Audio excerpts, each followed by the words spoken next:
நான் நினைக்கிறேன் தமிழரசு கட்சியை நீதிமன்றத்துக்கு கொண்டு நிறுத்தியவர்கள் பொதுமக்கள் அல்ல, எதிரிகள் அல்ல, சரிதானே? எதிரிகள் அல்ல, விரோதிகள் அல்ல, கொண்டு நிறுத்தியவர்கள் கட்சிக்குள் இருந்தவர்கள். கட்சிக்குள் இருந்து முரண்பாடுகளும் பகைமைகளும் அவாக்களும் அல்லது தங்களுடைய நலன்கள் சாத்தியப்படவில்லை என்ற எண்ணங்களை கொண்டவர்கள் தான் இதை கொண்டு போய் நிறுத்தினர். இதை தோற்கடிப்பதற்கு ஒரு வழிமுறை இருக்கிறது. அது புதிதாக தேர்ந்தெடுக்கப்பட்ட ஸ்ரீதரன் குறித்துடையது. இந்த வீதிக்கு வருதல் வேண்டும். இந்த தமிழரசு கட்சியை காப்பதற்கு வீதிக்கு வருதல் வேண்டும். மக்களை அணிதிரட்டுதல் வேண்டும். மக்களோடு ஒன்று சேர்ந்து நீதிமன்றத்தினுடைய குற்றச்சாட்டுக்களை முடிவுக்கு கொண்டு வர வேண்டும், அல்லது நீதிமன்றத்தில் முன்வைக்கப்பட்டிருக்கின்ற குற்றச்சாட்டுக்களை முடிவுக்கு கொண்டு வர வேண்டும். அதனை ஸ்ரீதரனும் இங்கே இருக்கின்ற தலைமைகளும் தந்தை செல்வாவினுடைய இந்த நாளில் உங்களுடைய எண்ணமாக கொள்ளுவீர்களாக இருந்தால் இந்த ஈழத்தமிழர் தங்களுடைய இருப்பில் ஏதாவது மாற்றம் நிகழும் என்று நம்பிக்கையோடு புலம்பெயர்வை நிறுத்திவிட்டு ஆரோக்கியமான நம்பிக்கையோடு பயணிப்பதற்கான ஒரு சூழல் கிடைக்கும். அல்லது நான் நினைக்கிறேன் வடக்கில் 3 பாராளுமன்ற உறுப்பினர் தமிழரசு கட்சிக்கு அடுத்த தேர்தலில் அது ஒன்றாகவும் விடலாம், ஒன்றில்லாமலும் போய்விடலாம் என்ற எச்சரிக்கையையும் இந்த இடத்தில் குறிப்பிட வேண்டிய ஒரு தேவைப்பாடு இருக்கின்றது. நிச்சயமாக இந்த கட்சி மீளமைக்கப்பட வேண்டும். ஏன் என்ற ஒரு கேள்வி என்னிடம் இருக்கிறது. இது ஒன்று, தந்தை செல்வா ஒரு தீர்க்க தரிசனத்தோடு கட்டமைத்த கட்சி. வடக்கு கிழக்கு முகம் இதுக்கு உரித்துடையது. ஈழத்தமிழர்களுடைய அரசியல் பயணத்தில் இது கணிசமாக தன்னுடைய துயரங்களையும் வலிகளையும் அது அனுபவித்தது. அதிடம் நிறைய பலங்கள் பலவீனங்கள் ஏற்ற இறக்கங்கள் இருக்கலாம். அது கட்சிகள் எல்லாவற்றுக்கும் உண்டு. எல்லாமே கட்சிகளினுடைய இருப்புகளுக்கு உரித்துடையது தான். அது தவிர்க்க முடியாது. கட்சிகள் தங்களுக்குள்ளே மோதிக்கொள்வது அல்லது தாங்கள் சார்ந்திருக்கக்கூடிய எல்லைக்குள் தங்களுடைய போட்டித்தன்மைகளை முதன்மைப்படுத்திக் கொள்வது ஒரு நியாயமானது தான். ஆனால் ஒரு தேசத்தோடு, ஒரு தேசியத்தோடு, தேசிய இனத்தோடு சேர்ந்து பயணிக்க வேண்டிய ஒரு கட்சி, அதுக்குரிய பொறுப்பாண்மையுடைய ஒரு கட்சி, அது இவ்வாறு வாளாவட்டியாக இருப்பது அல்லது காணாமல் போதல் என்பது இந்த இனத்தினுடைய இருப்பின் அடிப்படையில் ஒரு பெரும் தோல்வியாக அமையும். இந்த கட்சியின் மீதும் இந்த கட்சியினுடைய உறுப்பினர்கள் மீதும் இதனுடைய நம்பிக்கை மீதும் நான் நினைக்கிறேன். இந்த கட்சியின் மீது நிறைய விமர்சனங்களை நான் அவ்வப்போது முன்வைத்திருக்கின்றேன். இந்த கட்சிகள் தொடர்பாக நினைக்கிறேன். இந்த புலம்பெயர்ந்த தளத்தில் அண்மையில் ஒரு காணொளியில் பார்த்தேன். யாழ்ப்பாண பல்கலைக்கழகம் அரசு அறிவியல் துறை இந்த சமூகத்துக்கு என்ன செய்கிறது என்ற கேள்வி எல்லோரும் எழுப்புகிறார்கள். நான் நினைக்கிறேன் போருக்கு முன்னரும் சரி போருக்கு பின்னரும் சரி ஈழத்தமிழர்களுடைய அரசியலோடு யாழ்ப்பாண பல்கலைக்கழகத்தினுடைய அரசு அறிவியல் துறை பயணிக்கிறது. எல்லா சூழலிலும் அது தன்னுடைய கருத்தையும் தன்னுடைய எண்ணத்தையும் வெளிப்படுத்துகிறது. ஆனால் இவற்றை முன்னெடுக்கின்ற தலைமைகள் அவற்றை செவிசாய்ப்பதில்லை, அவற்றுக்கு இசைந்து கருத்துக்களை முதன்மைப்படுத்துவதில்லை, அதனோடு சேர்ந்து பயணிப்பதற்கு அவர்கள் தயாராக இல்லை. இதனுடைய விளைவுதான் நான் நினைக்கிறேன் இன்றைய துயரத்துக்கான அடிப்படைக்கார். இது ரெண்டும் சேர்ந்து இணைந்து பயணிக்குமாக இருந்தால் இது ஒரு ஆரோக்கியமான ஒரு அரசியல் இருப்பை இது கொண்டு வந்து நிறுத்த முடியாது, வாய்ப்பில்லை, எல்லாமே முடிந்து விட்டது என்ற ஒன்று கிடையாது. இது ஒரு புதிய தளம், புதிய ஜெனரேஷன், புதிய தகவல் யுகத்தினுடைய காலம். இந்த காலத்தில் அதிக மாற்றங்களை செய்யக்கூடிய ஒரு சூழலுக்குள் நான் நினைக்கிறேன் 1949 2009 வரை நிறைய ஏற்ற இறக்கங்களோடு தான் தமிழரசு கட்சி பயணித்தது. அது கூட்டுக்களை வைத்தது, கூட்டமைப்புகளை சந்தித்தது, கூட்டணியாக செயல்பட்டது, நிறைய நெருக்கடிகளை அது உள்வாங்கியது. ஆனால் 2009க்கு பின்னர் அதுக்கு நிறைய வாய்ப்பு கிடைத்தது. அதுக்கான ஒரு பலம் அதுக்கு கிடைத்தது. ஆயுத போராட்டம் முடிவுக்கு வந்திருந்தது. ஆயுத போராட்டங்களுடைய தலையீடுகள் இல்லாமல் இருந்தது. ஒரு ஆரோக்கியமான ஒரு அரசியல் பயணத்தை செய்யக்கூடிய களம் திறந்தே இருந்தது. நான் இன்றும் அது திறந்துதான் இருக்கு. அந்த களத்தை பயன்படுத்திக் கொள்வதற்கு, இந்த மக்களை அணிதிரட்டி பயன்படுத்திக் கொள்வதற்கு உரிய ஒரு வாய்ப்பை இன்றைய கட்சியினுடைய தலைமை, இன்றைய இந்த அரங்கில் இருக்கிறவர்கள், இந்த நான் நினைக்கிறேன் இந்த மூத்த கட்சியினுடைய உறுப்பினர்கள் மீது நிறைய விமர்சனங்கள் உண்டு. அந்த விமர்சனங்கள் தவறானது என்று கூட நான் கருத மாட்டேன். அந்த விமர்சனங்களுக்கு முன்னால் இருக்கின்ற மிக முக்கியமான குற்றச்சாட்டுக்கள், இவ்வகை நெருக்கடிகளை எவ்வாறு நீங்கள் பார்த்து கொண்டிருந்தீர்கள், உங்களால் ஏன் அது தீர்க்கப்பட முடியவில்லை? உங்களால் ஏன் இந்த உறுப்புரிமை குறித்துடைய ஒவ்வொருவரையும் உங்களால் ஏன் கட்டுப்படுத்தி வைத்திருக்க முடியவில்லை? நான் நினைக்கிறேன் இந்த கென்ரி கீசிங்கருடைய அரசியல் தலைமைத்துவம் பற்றிய ஒரு உரையாடல் இங்கு நினைவுபடுத்துவது நல்லதென்று நான் நினைக்கிறேன். உலகத்தில் கென்ரி கீசிங்கர் குறிப்பிடுகின்றார், கட்சியும் அரசும் ஆட்சியும் ஒரு வகை சர்வாதிகாரத்துக்கு உட்பட்டதுதான். ஒரு பகுதி அளவான சர்வாதிகாரம் எப்போதும் கட்சிகளுக்கும் கட்சியினுடைய தலைமைக்கும் ஆட்சியில் இருக்கின்ற ஆட்சியாளனுக்கும் தேவையானது. அது மக்களுக்கானதல்ல, அது கொள்கை வகுப்புக்கும் தன்னுடைய மூலோபாயத்தை வகுப்பதற்கும் தன்னுடைய தந்திரோபாயத்தை சரியான முறையில் பின்பற்றுவதற்கு. தந்தை செல்வாவினுடைய மூலோபாயத்தை புரிந்து கொள்ளாதவர்கள் நிறைய பேர் தந்திரோபாயத்தில் இருந்த குறைபாடுகளை முன்னிறுத்தி கொண்டு அவருடைய மூலோபாயத்தை குறைபாடுடையது என்று கருதுகிறார். உலகளாவிய ரீதியில் நான் நினைக்கிறேன், அமெரிக்காவில் இருந்து கூட இன்று வரை உலகம் இனப்பிரச்சனைக்கு அல்லது தேசிய இனப்பிரச்சனைக்கு தீர்வாக அது கண்டுகொண்ட ஒரே ஒரு அம்சம் சமஷ்டி.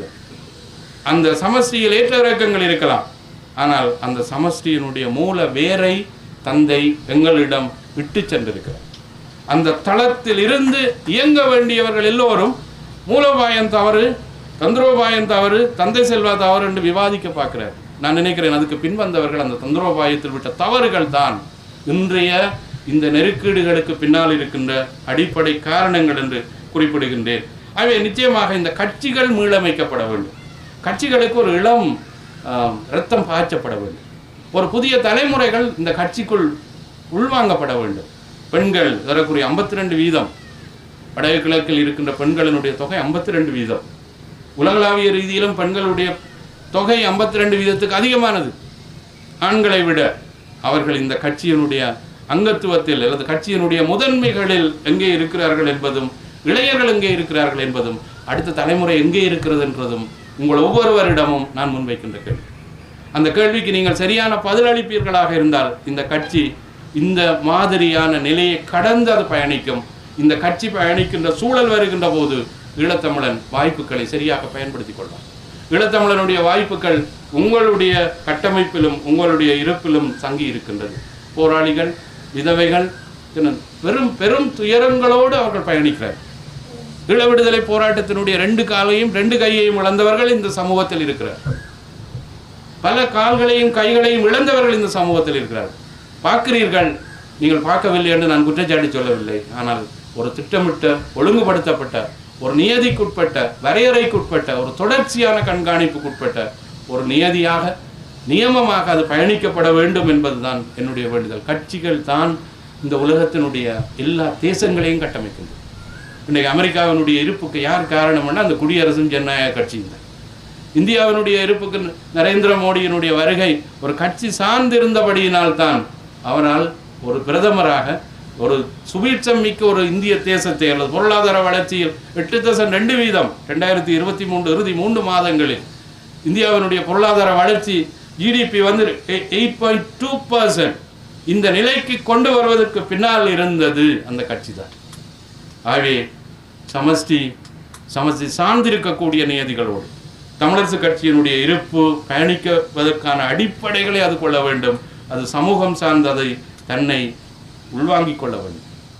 சமூகத்தினுடைய தேவைகளோடு அது பயணிக்க வேண்டும். பயணிப்பதற்கான வாய்ப்பு இல்லை என்று நான் நிராகரிக்க மாட்டேன். அந்த வாய்ப்புகள் இருக்கின்றது. அதை பயன்படுத்திக் கொள்வதில் அகரீதியான முரண்பாடு, அகரீதியான போட்டித்தன்மை, உங்களுக்குள்ளே இருக்கக்கூடிய குத்துவட்டு, இதெல்லாத்தையும் கட்சிக்குள் வைத்துக் கொள்ளுங்கள். இதை வீதிக்கு கொண்டு வராதீர்கள். அது தேவையற்ற ஒரு துயரத்தை இந்த இனத்துக்கு ஏற்படுத்தி, இந்த இனம் எதை நம்பி இருக்கின்றது, யாரை நம்பி இருக்கின்றது, யார் மீது கரிசனை கொண்டு இருக்கின்றது? நீங்களே ஒரு தடவை இந்த விடயத்தை இந்த சமூக மட்டத்தில் தேடிப்பாருங்கள். இந்த கட்சிகளையும் இந்த கட்சிகளுடைய தலைமைகளையும் நம்பி பயணிக்கிறது. அதன் அடிப்படையானது. நான் நினைக்கிறேன் இது தனிய தமிழரசு கட்சிக்கு மட்டும் உரித்துடையதல்ல. தமிழ் தேசியம் பேசுகிற எல்லா கட்சிக்கும் உரித்துடையது. தமிழ் அரசு கட்சியில் ஒரு இன்னொரு சிறப்பு இருக்கிறது. அது ஒரு குடும்ப கட்சி கிடையாது. அது ஒரு குடும்ப கட்சியாக தன்னை அது கட்டமைக்கவும் இல்லை. அது ஏனைய கட்சிகளுக்கு இல்லை என்று நான் நினைக்கிறேன். ஒன்று, அதிடம் ஆயுதம் இல்லை, அல்லது முன்னாள் ஆயுத போராளிகள் அதிடம் இல்லை. ரெண்டாவது, அது குடும்ப அழகோடு இல்லை. அது ஒரு வடகிழக்கு முகம் கொண்டது. ஈழத்தமிழர்களுடைய அரசியல் இருப்போடு அது பயணம் செய்தது. இந்த இவ்வளவு தனித்துவமும் ஏனைய கட்சிகளை விட தமிழரசு கட்சிக்கு உண்டு. அவை அந்த கட்சி பாதுகாக்கப்பட வேண்டும், பேணப்பட வேண்டும் என்று விவாதிப்பதில் ஒரு அரசியல் மாணவனுக்கு உரித்துடைய பங்கு என்று தான் நான் நினைக்கிறேன். அதனால்தான் இந்த விவாதத்தை நான் இந்த அரங்கில் உங்கள் முன்னிலையில் வைக்க விரும்புகின்றேன், இந்த மக்கள் மத்தியிலும் வைக்க விரும்புகின்றேன். ரெண்டாவது, நான் மிக பிரதானமாக எடுத்துக்கொண்டது இந்த பிராந்திய சர்வதேச சக்திகள் முன்னே இருக்கின்ற வாய்ப்புகள். நீங்கள் எதை கூறினாலும், நீங்கள் என்ன விவாதங்களை வைத்தாலும், முதுகில் குத்தி விட்டார்கள், கட்டி கொடுத்து விட்டார்கள், அவர்கள் எங்களை முன்னேற விடவே மாட்டார்கள், இப்படி என்னெல்லாம் நீங்கள் இந்தியாவை பற்றி என்ன விவாதம் வைத்தாலும், இந்த ஜியோகிராபிக்கல் ப்ராக்சிமேட்டி இந்தியா இல்லாமல் ஈழத்தமிழர்கள் அல்லது இலங்கை தீவில் இருக்கின்ற யாரும் தங்களுடைய இருப்பை நிர்ணயமாக தக்க வைக்க முடியாது, நிர்ணயமாக ஒழுங்குபடுத்த முடியாது. எத்தனை ஆயிரம் போராளிகள், எத்தனை ஆயிரம் இராணுவம், எத்தனை கப்பல்கள், நான் நினைக்கிறேன் 24க்கும் மேற்பட்ட கப்பல்கள் விடுதலை புலிகள் உரியது, எத்தனை ஆட்லரிகள், தற்கொலை படைத்தாரிகள் எவ்வளவு பேர். ஏதாவது வைத்திருக்கிறீர்களா? இப்போது குண்டூசி இருக்கா உங்களிடம், ஈழத்தமிழர்களிடம்? இதனுடைய அடிப்படை எங்கே இருந்து தொடங்கியது? ஸ்ரீபெரும்புத்தூரில் இருந்து தொடங்கியது. அந்த துயரத்தின் வலி அது சில வேளை செய்யாமல் இருக்கலாம், செய்திருக்கலாம், செய்யாமலும் இருக்கலாம். இன்னுமே அந்த விடை இல்லை. உலகத்தில் நிறைய குழப்பங்களும் விவாதங்களும் உண்டு. ஆனால் வெளிப்படையாக இல்லாவிட்டாலும் மறைமுகமாக வேணும், அது ஈழத்தமிழரால் செய்யப்பட்டது என்ற விவாதம்தான் இந்திய தேசம் முழுவதும் உலகம் முழுவதும் உண்டு. ஆக இது சரிப்படுத்தப்பட வேண்டும். அதை மீற நாங்கள் தயாராக இல்லையோ, அல்லது அதை நாங்கள் அதோடு சேர்ந்து பயணிக்க நாங்கள் தயாராக இல்லையோ, அதை தந்திரமாக எங்களால் கையாள முடியவில்லையோ, இந்த அரசியல் களம் காணாமல் தான் போகும். இந்த அரசியல் களம் தன்னுடைய இருப்பை இழந்துதான் ஆகும். ஏனென்று சொன்னால் அதனுடைய பொருளாதார வளர்ச்சியும், அது பொருளாதாரத்தில் ஒரு தேசம் வளருகின்ற அடுத்த கட்டம், அது இராணுவ ரீதியான ஒரு பெரும் உச்சத்தை பாய்ச்சலை அது அடையும். அதுக்கான வாய்ப்புகள் அது உருவாக்கி இருக்கின்றது. அதனை தென்னிலங்கையில் இருக்கின்ற புத்திஜீவிகளும் அரசியல் தலைவர்கள் நன்கு புரிந்து வைத்திருக்கிறார். எப்படி இந்தியாவோடு நாங்கள் பாலம் அமைப்பது பற்றி அவர்கள், அது இப்போ மோடி பாலம் ஆகிவிட்டது. ஒரு காலத்தில் ராமர் பாலம் என்று இருந்தது, அது இப்போது மோடி பாலம் ஆகிவிட்டது. அந்த மோடி பாலமானதனுடைய விளைவு தென்னிலங்கை அதை முதலே சுதாகரித்து கொண்டு செயல்பட தொடங்கிவிட்டது என்பதுதான். ஆகவே நிச்சயம் இதில் ஈழத்தமிழர்கள் ஒரு கட்சியாக, ஒரு தேசமாக தங்களுடைய இருப்பின் நியாயத்தன்மைகளை முதன்மைப்படுத்தி கொண்டு செயல்பட வேண்டிய மிக பிரதானமான ஒரு தேசம் இந்தியா. இதுக்கு மிக பலம் என்னென்று சொன்னால், ஈழத்தமிழர்களுக்கு மிக பலம் தமிழகம். அங்கே இருக்கக்கூடிய அரசியலினுடைய வடிவம் அதெல்லாம் உங்களால் ஏற்றுக்கொள்ள முடியாது, எனக்கு தெரியும். நீங்கள் அதை பற்றி மிக அதெல்லாம் எனக்கு வேண்டாம், அந்த அரசியல் எப்படியும் இருந்துட்டு போகட்டும். ஆனால் அந்த மக்கள் கூட்டம், நான் நினைக்கிறேன் ஒரு தடவை போராளிகள் மீது, அண்டன் பாலசிங்கம், தலைவர் பிரபாகரன் மீது இந்தியா மத்திய அரசு புதுடெல்லி ஒரு நடவடிக்கை எடுத்த போது இந்திய தமிழக மக்கள் திரண்டெழுந்தார்கள். அந்த திரட்சியினுடைய விளைவினால் அடுத்த நாளே அந்த நாடு கடத்தல் செய்முறை கைவிடப்பட்டது. இதனுடைய தாற்பயத்தை அல்லது ஜல்லிக்கட்டு, இதனுடைய தாற்பயத்தை ஈழத்தமிழர்களுடைய அரசியல் தலைமைகள் புரிந்து கொள்ளவே இல்லை. உண்மையில் சென்னை ஒரு திறவுகோல். திருநாவுக்கரசு, நான் நினைக்கிறேன் 1999ஆம் ஆண்டு 2001ஆம் ஆண்டு ஒரு கட்டுரை ஒன்று எழுதியிருந்தார், சென்னை திறவுகோல் என்று. உண்மையில் இந்த மக்களினுடைய திரட்சியின் பயன்பாட்டை முதன்மைப்படுத்த வேண்டிய தேசிய இனம் ஈழத்தமிழர்கள். என்ற ஈழத்தமிழர்களுக்கு அந்த ப்ராக்சிமேட்டியில் ஈழத்தமிழர்களும் தமிழகமும் அயலகம், இந்த ரெண்டுக்கும் இடையிலே நாங்கள் மீனவர் சார்ந்து இருக்கின்ற முரண்பாடுகளை நாங்கள் எவ்வாறு தமிழரசாக நாங்கள் எவ்வாறு எதிர்கொள்வோம், தமிழரசாக நாங்கள் எவ்வாறு அதை தீர்ப்பது பற்றி யோசிக்கின்றோம். நான் நினைக்கிறேன் இந்த பிராந்திய சர்வதேச சக்தி, ஏனென்றால் தனித்து இந்தியா ஒரு புவிசார் அரசியல் மட்டும் கிடையாது, ஒரு பிராந்திய அரசு மட்டும் கிடையாது, அது இப்போது ஒரு பூகோள அரசு. அது அமெரிக்காவோடும் ஐரோப்பிய நாடுகளோடும் ரஷ்யாவோடும் ஒரு உலகளாவிய ரீதியான பொருளாதார இராணுவ பரிமாற்றங்களை கொண்டிருக்கக்கூடிய ஒரு பெரும் வலுவான ஒரு தேசம். அந்த தேசத்தை நோக்கி ஈழத்தமிழர்கள் சரியான கொள்கை வகுப்பு செய்ய வேண்டும். நான் நினைக்கிறேன் இது பல தடவை ஈழத்தமிழர்களுடைய புலமை தளத்தில் சொல்லப்பட்டிருக்கின்றது.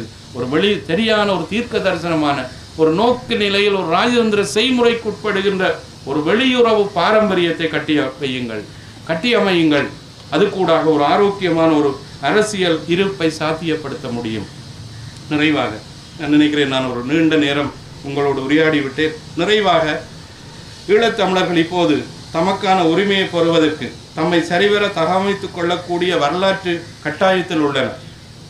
வஜ்ரம் போன்ற முதுகெலும்பையும் அதுக்குரிய தலைமைகளையும் மூளை பலம் கொண்டிருக்கக்கூடிய அறிஞர்களையும் அவர்களுடைய வருகையும் ஈழத்தமிழர்கள் எதிர்பார்த்திருக்கின்றார்கள். செங்கம்பளம் விரித்து காவல் காக்கின்றார்கள். விலை போகாத கண்ணியமான செயல்திறன் கொண்ட நீண்ட தூர பார்வை மிக்க சிறந்த தலைவர்கள் தமிழ் மக்கள் எதிர்பார்க்கின்றார்கள் என்பதும் இத்தனை நிறைவேற்றுகின்ற வல்லமை எந்த தனி மனிதனுக்கு, எந்த தலைவனுக்கு, எந்த கட்சிக்கு இருக்கின்றதோ அது அந்த மக்களை விடுதலை நோக்கி கொண்டு செல்லும் என்று குறிப்பிட்டு விடைபெறுகிறேன். நன்றி.